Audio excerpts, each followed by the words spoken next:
Sari Basuki dengan NIM 23000030239. Kali ini aku bakal bahas isu tentang antara Gen Z dan etika komunikasi. Mungkin lebih spesifiknya lagi, cara membangun hubungan yang sehat di era digital ini. Oh iya, ngomong-ngomong, sebelum lanjut ke topik yang lebih dalam, kalian tahu nggak sih apa itu Gen Z, generasi Z, atau generasi Alpha?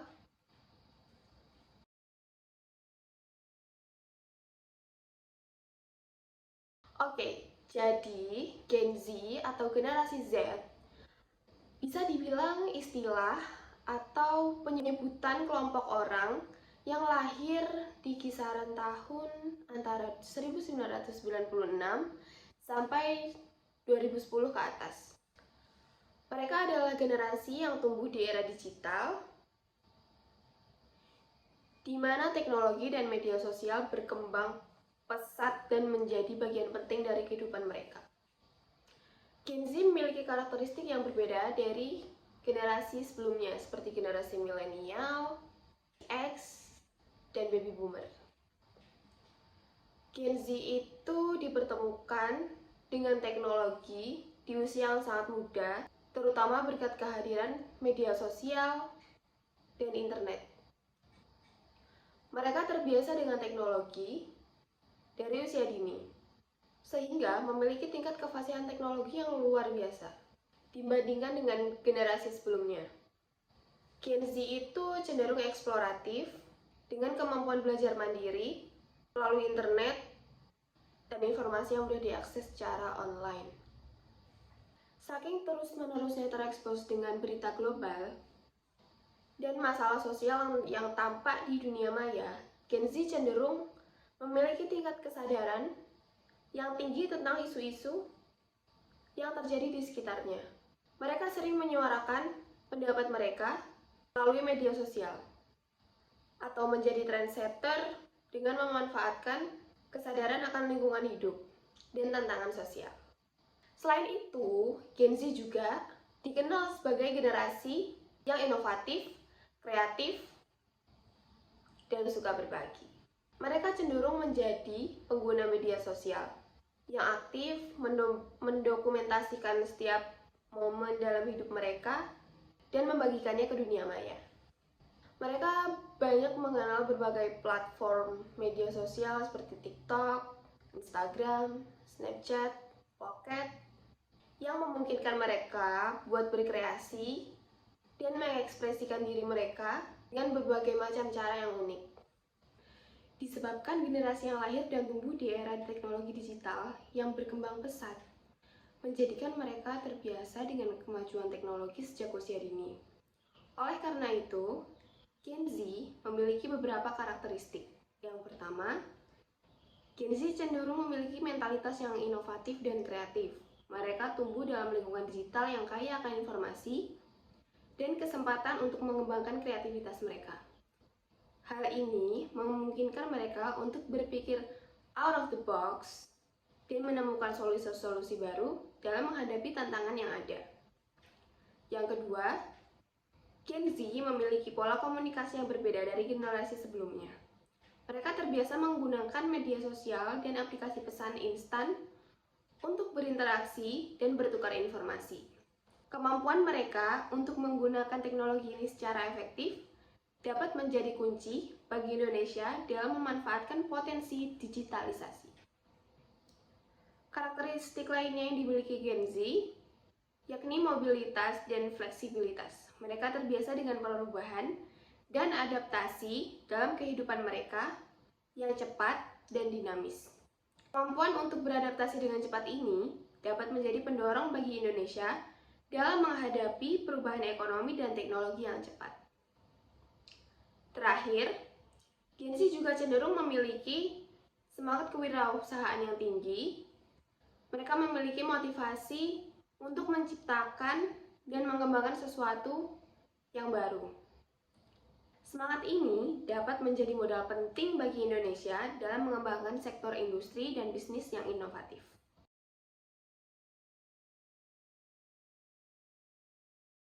Tantangan dan problematika yang sering dialami generasi Z, yakni dunia maya yang penuh tantangan. Berdasarkan hasil riset yang dilakukan dengan cara daring oleh Fauzan Abdillah dalam jurnal Etika Digital, penggunaan media sosial pada kacamata Gen Z. Terdapat 117 responden generasi Z di kota Surabaya dan didapati presentase sebanyak 73,5% perempuan dan 26,5% laki-laki.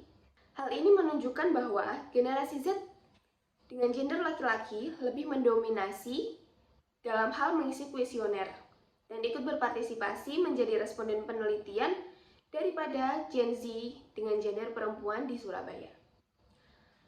Kalau dilihat dari kurun usia Gen Z, hasil riset menunjukkan bahwa 29,9% didominasi Gen Z usia 8 sampai 12 tahun.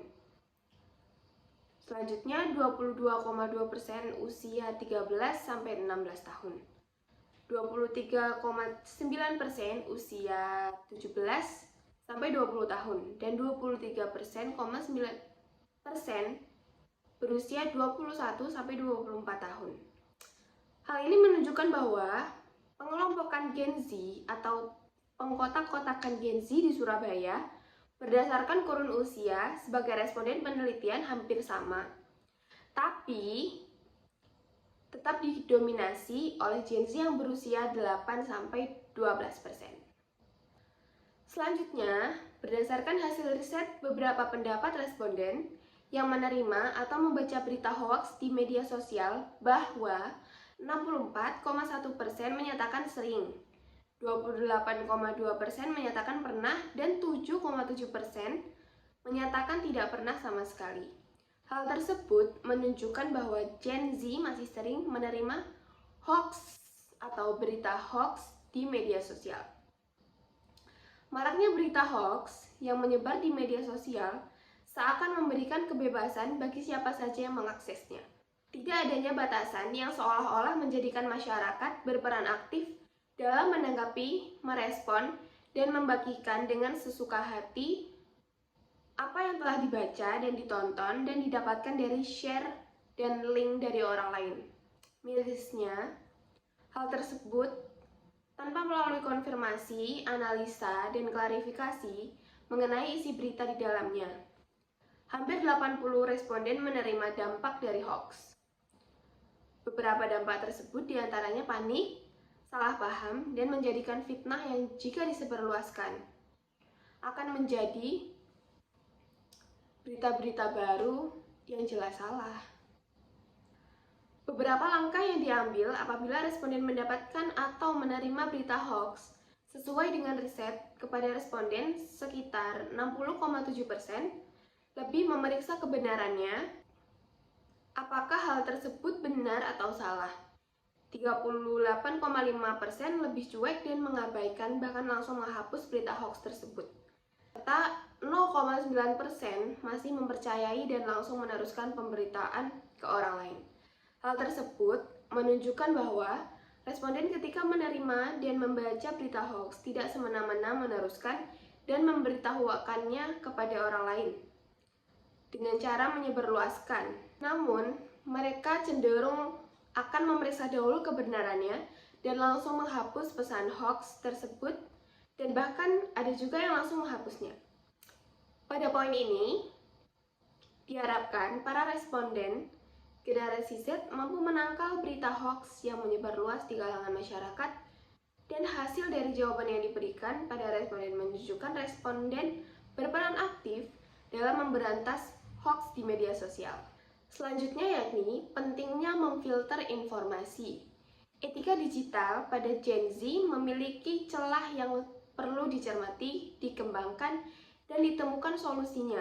Meski dapat dipahami, perjalanan berbagai program pemangku kepentingan dalam memberikan dan menyebarkan pembelajaran mengenai literasi digital dan bagaimana seharusnya bangsa Indonesia dapat menjadi bangsa yang sekedar madani namun juga modern, optimal, aman, dan beretika digital. Tantangan yang ada ke depan adalah bagaimana strategi budaya dan sistem organisasi yang telah berjalan dapat terus memberikan fokus tidak hanya bagi kalangan masyarakat Indonesia pada umumnya, namun generasi Z pada khususnya. Berdasarkan hasil riset yang dilakukan terhadap generasi Z di kota Surabaya, menunjukkan bahwa sudah sesuai dengan etika digital dengan baik. Generasi Z menggunakan media sosialnya hanya untuk kegiatan sehari-hari, seperti upload foto, mengirim pesan, dari kepentingan kegiatan sekolah dan perkuliahan, serta untuk update informasi-informasi terbaru. Karena penting sekali.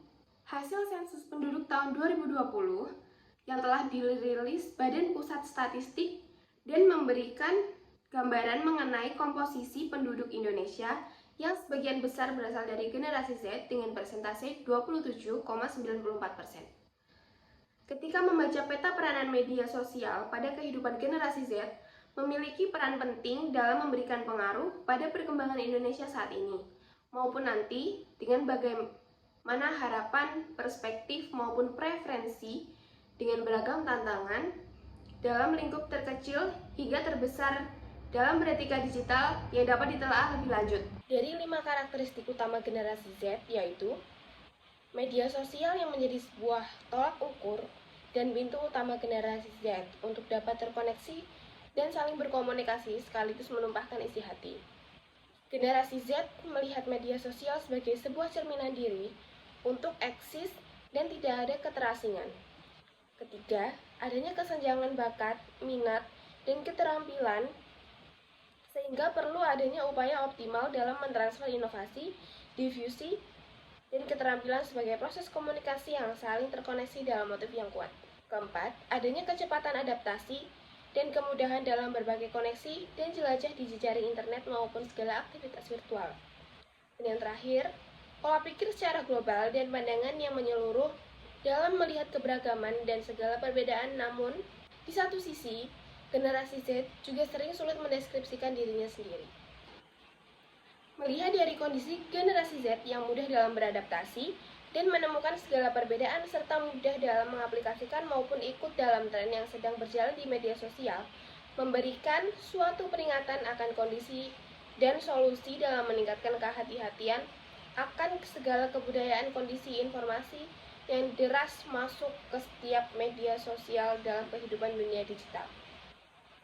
Perlu adanya strategi inovasi, difusi, dan beragam penyesuaian untuk memberikan kesempatan Gen Z sebagai agent of change, sebagai fungsi kontrol, mediasi diri sendiri, dan orang lain saling menasehati, dan selalu mawas diri dari segala gagasan baru, keterhubungan dalam koneksi jejaring media sosial, berbagai laman, lalu menjadi yang terdepan untuk berkata tidak dan menjadi pejuang anti-hoax.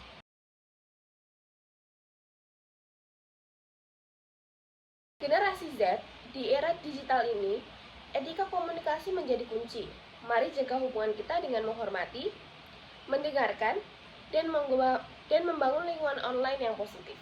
Dengan begitu, kita dapat membawa perubahan yang baik bagi dunia kita.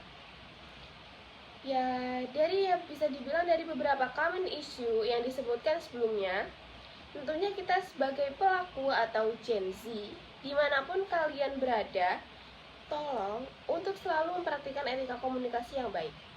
Karena etika komunikasi yang positif dapat membantu menciptakan lingkungan online dan offline yang sehat dan harmonis.